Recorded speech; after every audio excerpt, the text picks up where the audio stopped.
Prime Minister Narendra Modi is speaking in Bhilwara right now. Let's take a listen. ही एक ऐसी ऊर्जा निकलती है जिसका प्रकाश सबको दिशा दिखाता है, सबका कल्याण करता है। भगवान देवनारायण भी ऐसे ही ऊर्जा पुंज थे, अवतार थे, जिन्होंने अत्याचारियों से हमारे जीवन और हमारी संस्कृति की रक्षा की। देह रूप में मात्र 31 वर्ष की आयु बिताकर जनमानस में अमर हो जाना सर्वसिद्ध अवतार के लिए ही संभव है। उन्होंने समाज में फैली बुराइयों को दूर करने का साहस किया, समाज को एकजुट किया, समरसता के भाव को फैलाया। भगवान देवनारायण ने समाज के विभिन्न वर्गों को साथ जोड़कर आदर्श व्यवस्था कायम करने की दिशा में काम किया। यही कारण है कि भगवान देवनारायण के प्रति समाज के हर वर्ग में श्रद्धा है, आस्था है। इसलिए भगवान देवनारायण आज भी लोक जीवन में परिवार के मुखिया की तरह हैं। उनके साथ परिवार का सुख दुख बांटा जाता है। भाई और बहनों, भगवान देवनारायण ने हमेशा सेवा और जन कल्याण को सर्वोच्चता दी। यही सीख, यही प्रेरणा लेकर हर श्रद्धालु यहां से जाता है। जिस परिवार से वे आते थे, वहां उनके लिए कोई कमी नहीं थी, लेकिन सुख सुविधा के बजाय उन्होंने सेवा और जन कल्याण का कठिन मार्ग चुना। अपनी ऊर्जा का उपयोग भी उन्होंने प्राणी मात्र के कल्याण के लिए किया। भाई और बहनों, भला जी भला, देव भला।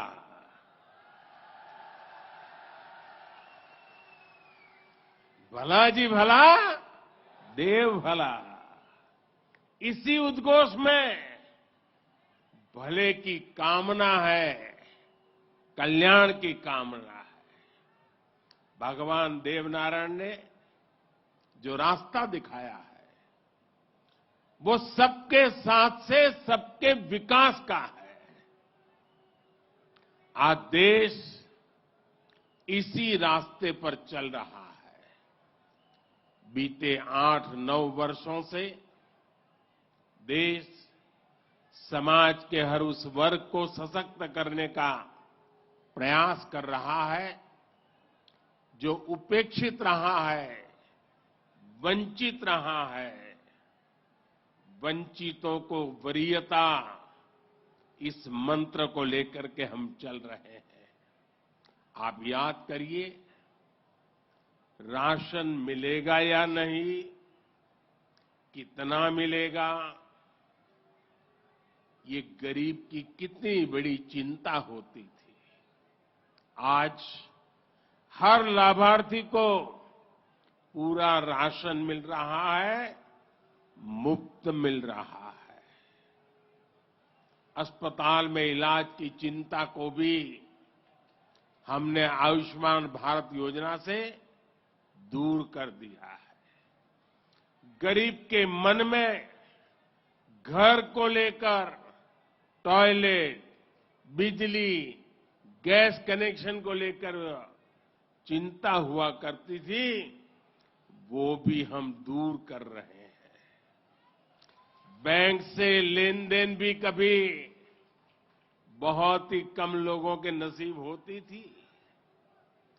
आज देश में सभी के लिए बैंक के दरवाजे खुल गए हैं।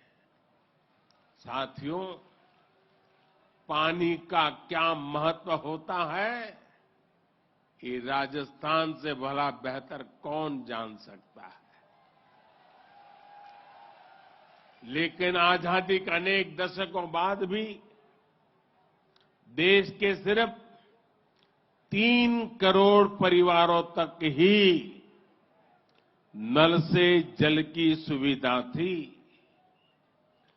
16 करोड़ से ज्यादा ग्रामीण परिवारों को पानी के लिए संघर्ष करना पड़ता था। बीते 3.5 वर्षों के भीतर देश में जो प्रयास हुए हैं, उसकी वजह से अब 11 करोड़ से ज्यादा परिवारों तक पाइप से पानी पहुंच चुक लगा है। देश में किसानों के खेत तक पानी पहुंचाने के लिए भी बहुत व्यापक काम देश में हो रहा है। सिंचाई की पारंपरिक योजनाओं का विस्तार हो या फिर नई तकनीक के सिंचाई, किसान को आज हर संभव मदद दी जा रही है। छोटा किसान जो कभी सरकारी मदद के लिए तरसता था, उसे भी पहली बार पीएम किसान सम्मान निधि से सीधी मदद मिल रही है। यहां राजस्थान में भी किसानों को पीएम किसान सम्मान निधि के तहत 15,000 करोड़ रुपए से अधिक सीधे उनके बैंक खातों में भेजे गए हैं।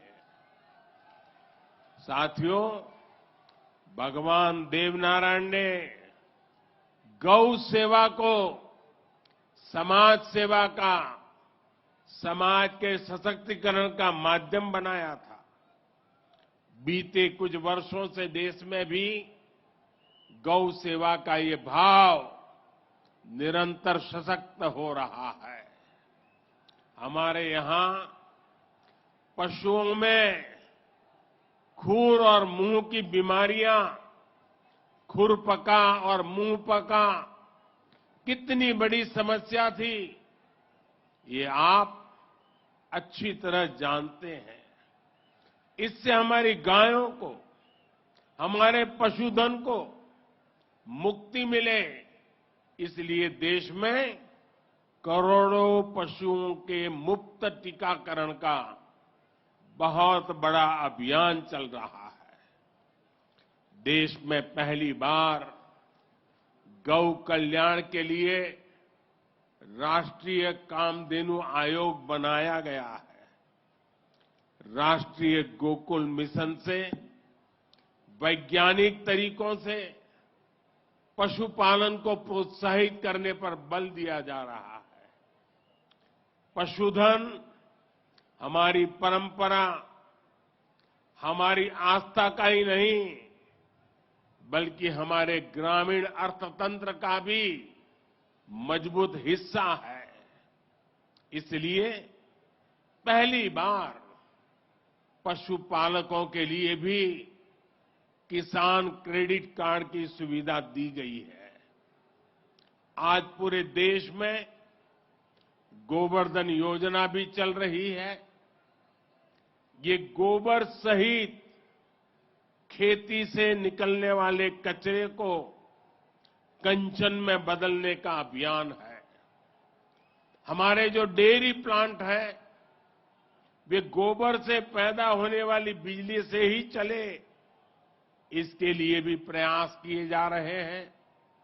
साथियों, पिछले वर्ष स्वतंत्रता दिवस के अवसर पर मैंने लाल किले से पंच प्राणों पर चलने का आग्रह किया था।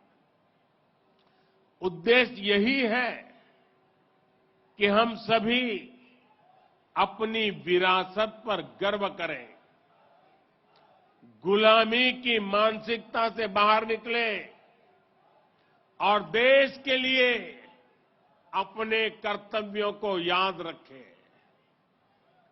अपने मनुष्यों के दिखाए रास्तों पर चलना और हमारे बलिदानियों, हमारे शूरवीरों के शौर्य को याद रखना भी इसी संकल्प का हिस्सा है। राजस्थान तो धरोहरों की धरती है। यहां सृजन है, उत्साह और उत्सव भी है, परिश्रम और परोपकार भी है, शौर्य यहां घर घर के संस्कार है। रग राग राजस्थान के पर्याय है। उतना ही महत्व यहां के जन जन के संघर्ष और संयम का भी है। ये प्रेरणा स्थली भारत के अनेक गौरवशाली पलों की, व्यक्तित्व की साक्षी रही है। तेजासी से बाबूजी तक, गोगा जी से रामदेव जी तक, बप्पा रावल से महाराणा प्रताप तक, यहां के महापुरुषों, जननायकों, लोक देवताओं और समाज सुधारकों ने हमेशा देश को रास्ता दिखाया है। इतिहास का शायद ही कोई कालखंड है जिसमें इस मिट्टी ने राष्ट्र के लिए प्रेरणा न दी हो। इसमें भी गुर्जर समाज शौर्य, पराक्रम और देशभक्ति का पर्याय रहा है। राष्ट्र रक्षा हो या फिर संस्कृति की रक्षा, गुर्जर समाज ने हर कालखंड में प्रहरी की भूमिका निभाई है। क्रांतिवीर भूप सिंह गुर्जर, जिन्हें विजय सिंह पथिक के नाम से जाना जाता है, उनके नेतृत्व में बिजोलिया का किसान आंदोलन आजादी की लड़ाई में एक बड़ी प्रेरणा था। कोतवाल धन सिंह जी और जोगराज सिंह जी ऐसे अनेक योद्धा रहे हैं जिन्होंने देश के लिए अपना जीवन दे दिया। यही नहीं, राम प्यारी गुर्जर, पन्ना धाय जैसी नारी शक्ति की ऐसी महान प्रेरणाएं भी हमें हर पल प्रेरित करती है। ये दिखाता है कि गुर्जर समाज की बहनों ने, गुर्जर समाज की बेटियों ने कितना बड़ा योगदान देश और संस्कृति की सेवा में दिया है। और ये परंपरा आज भी निरंतर समृद्ध हो रही है। ये देश का दुर्भाग्य है कि ऐसे अनगिनत सेनानियों को हमारे इतिहास में वो स्थान नहीं मिल पाया जिसके वो हकदार थे, जो उन्हें मिलना चाहिए था। लेकिन आज का भारत, नया भारत, बीते दशकों में हुई उन भूलों को भी सुधार रहा है। अब भारत की संस्कृति और स्वतंत्रता की रक्षा के लिए भारत के विकास में जिसका भी योगदान रहा है, उसे सामने लाया जा रहा है। साथियों, आज ये भी बहुत जरूरी है कि हमारे गुर्जर समाज की जो नई पीढ़ी है, जो युवा है, वो भगवान देव नारायण के संदेशों को, उनकी शिक्षाओं को और मजबूती से आगे बढ़ाएं। ये गुर्जर समाज को भी सशक्त करेगा और देश को भी आगे बढ़ाने में इससे मदद मिलेगी। साथियों, 21वीं सदी का ये कालखंड भारत के विकास के लिए, राजस्थान के विकास के लिए बहुत अहम है। हमें एकजुट होकर देश के विकास के लिए काम करना है। आज पूरी दुनिया भारत की ओर बहुत उम्मीदों से देख रही है। भारत ने जिस तरह पूरी दुनिया को अपना सामर्थ्य दिखाया है, अपना दमखम दिखाया है, उसने शूरवीरों की इस धरती का भी गौरव बढ़ाया है। आज भारत दुनिया के हर बड़े मंच पर अपनी बात डंके की चोट पर कहता है।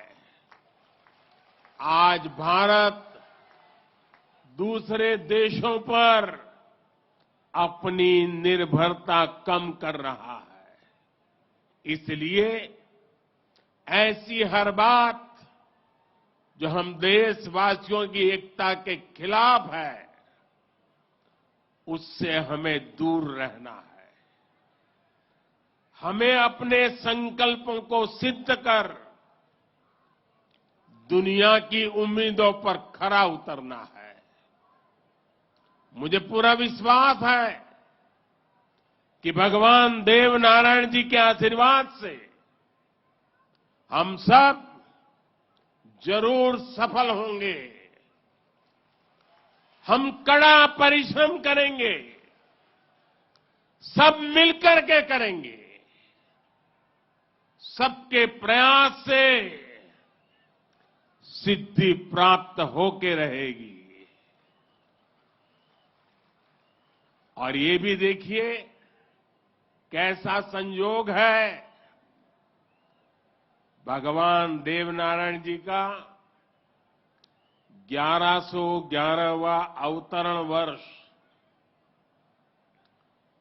उसी समय भारत की G20 की अध्यक्षता, और उसमें भी भगवान देवनारायण का अवतरण कमल पर हुआ था।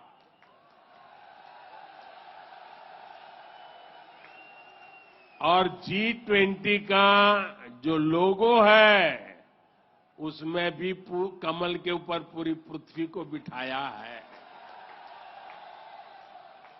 ये भी बड़ा संयोग है।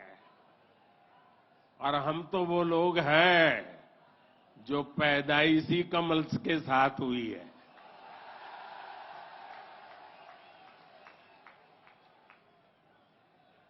और इसलिए हमारा आपका नाता कुछ गहरा है।